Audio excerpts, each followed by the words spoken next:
नमस्कार दोस्तों, मैं राजकुमार मौर्य प्रखर इंडिया यूट्यूब मंच पे आपका स्वागत है। बड़ी खबर आ गई है समाजवादी पार्टी से। 2024 के लोकसभा चुनाव में समाजवादी पार्टी और कांग्रेस ने मिलकर के उत्तर प्रदेश में बेहतरीन प्रदर्शन किया। समाजवादी पार्टी को 37 सीटें और कांग्रेस को 6 यानी कि 80 सीटों में 43 सीट इंडिया गठबंधन को प्राप्त हुई। और जहां जहां पर भारतीय जनता पार्टी चुनाव जीती भी है, उन जगहों पर समाजवादी पार्टी ने इतना वोट प्राप्त किया कि प्रधानमंत्री नरेंद्र मोदी हो या योगी आदित्यनाथ का गोरखपुर हो या कोई अन्य सीट ले लीजिए, इक्का दुक्का छोड़ करके भारतीय जनता पार्टी का वोट लाखों की संख्या में कम हो गया। समाजवादी पार्टी और कांग्रेस के कुछ प्रत्याशी हार गए, ऐसे 2000 से 4000 से 3000 से 5000 से। लेकिन जो भी हुआ, अब आगे की तैयारी समाजवादी पार्टी ने 2027 की शुरू कर दी है। विधानसभा चुनाव होना है, उपचुनाव होना है, लेकिन उपचुनाव के पहले जिला पंचायत का चुनाव हुआ। 2-3-4 वीडियो मैंने डाला है, आपने देखा होगा। जिला पंचायत के चुनाव में समाजवादी पार्टी और बसपा ने बेहतर प्रदर्शन किया। भारतीय जनता पार्टी की स्थिति नाजुक रही। लेकिन खबर आ चुकी है समाजवादी पार्टी से। समाजवादी पार्टी को कुछ नेता छोड़कर चले गए थे 2022 के विधानसभा चुनाव के बाद और 2024 के लोकसभा चुनाव के अंदर या बाहर। आपने देखा होगा, अंदर भी छोड़े थे, अंदर छोड़े थे, बाहर नहीं। रिजल्ट आने के बाद लोग नहीं छोड़े। बीच चुनाव में कितने लोगों ने समाजवादी पार्टी को छोड़ दिया था। अब समाजवादी पार्टी अकेले पड़ गई थी। उसमें कुछ एग्जाम्पल आप याद कर सकते हैं। जयंत चौधरी का, पल्लवी पटेल का, स्वामी प्रसाद मौर्य का, सलीम इकबाल सिरवानी का, हालांकि कुछ लोग इसमें से वापस भी आ सकते हैं।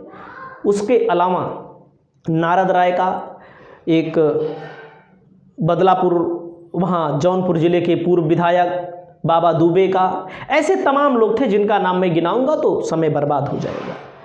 अब इन नेताओं के बारे में नहीं, कुछ नेता पहले से भी छोड़े थे, वे अब समाजवादी पार्टी में आना चाहते हैं। गौतम बुद्ध नगर से जिले से खबर आई है कि भारतीय जनता पार्टी के नेता समाजवादी पार्टी में अब शामिल होना चाहते हैं। वहां वरिष्ठ नेता भी हैं, वहां सक्रिय नेता भी हैं। अब आप समझिएगा क्यों आना चाहते हैं, क्योंकि समाजवादी पार्टी का ग्राफ बढ़ गया है और भारतीय जनता पार्टी का ग्राफ घट गया है और इसको लेकर के चिंता है, अपने राजनीतिक कैरियर को लेकर के। अब खबर हमारे पास जो आई है, आप बीजेपी में देख ही रहे हैं, घमासान छिड़ा हुआ है। और बीजेपी, अब खबर आई है बीजेपी के वरिष्ठ नेता की सपा में वापसी। लखनऊ से नोएडा तक सियासत हो गई तेज। लेकिन समाजवादी पार्टी के कुछ नेताओं को, जो नेता समाजवादी पार्टी ज्वाइन करना चाहते हैं, भाजपा वाले, कुछ गलत बोले रहे होंगे, कुछ ओवर बोल दिए रहे होंगे। ओवर का मतलब होता है, कुछ एक होता है लिमिट, कि मतलब इतना बोलेंगे तो आप किसी भी पार्टी में रह सकते हैं। कुछ ओवर जो लोग बोल देते हैं, उनके लिए फिर पार्टी में वापसी करना आसान नहीं होता है। समाजवादी पार्टी के स्थानीय नेताओं ने विरोध कर दिया। विरोध का मामला यह है कि समाजवादी पार्टी के नेताओं ने एक वीडियो अखिलेश यादव को भेज दिया कि इनको पार्टी में मत लीजिए। समाजवादी पार्टी के लिए इन शब्दों का इन्होंने प्रयोग किया था।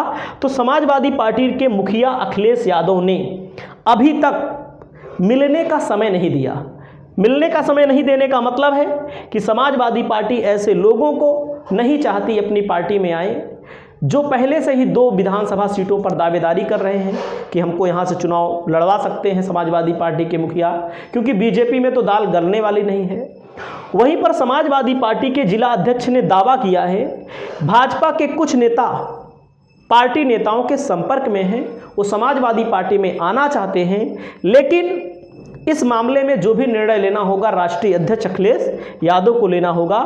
क्योंकि बीजेपी के नेता का कहना है कि कुछ नेता अपने निजी स्वार्थ के लिए आए थे, उनका स्वार्थ पूरा नहीं हुआ, अब वो पार्टी छोड़कर जाना चाहते हैं।